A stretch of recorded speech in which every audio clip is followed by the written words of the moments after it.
दिनकु दिन ग्रामांचल बढ़ी चली बेआईन निशा कारोबार जहा फल यार सीधा सड़क प्रभाव पड़ुछि छोट छोट पिलामानक भविष्यत उपरे।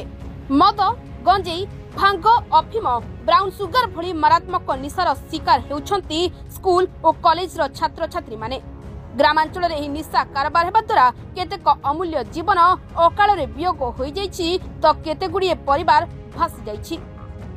एही परिप्रेक्षी रे ग्रामांचल रे बेआईन निशा कारोबार को बंद करिबा पई चोरा निशा बेपार करुथिबा बेपारी मानकु साबाड़ करिबा पई अंटा भिड़िछि बालुंगा अबकारी विभाग।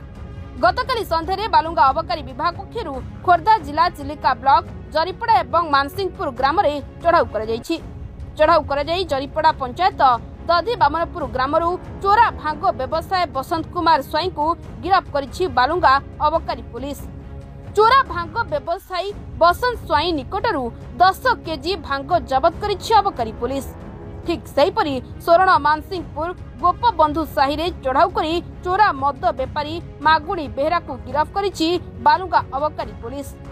गिरफ मद बेपारी मागुणी बेहरा ठारू देशी और विदेशी 103 लिटर 900 ग्राम मद जबत करिछि अबकारी पुलिस।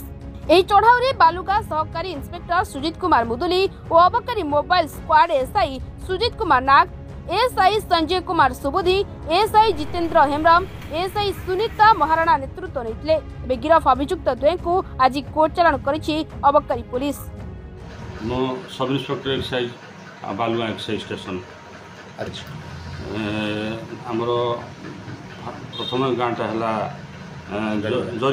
जरीपड़ारू आमर बसंत स्वाई पाखु 10 केजी भांग जबत कर मानसिंहपुर गोपीनाथपुर साइड घर देशी विदेशी मद मिसी 103 लिटर 103 लिटर 900 जबत कर कोर्ट फरवर्ड कर जेल जी बेल जी कोर्ट फरवर्ड कर।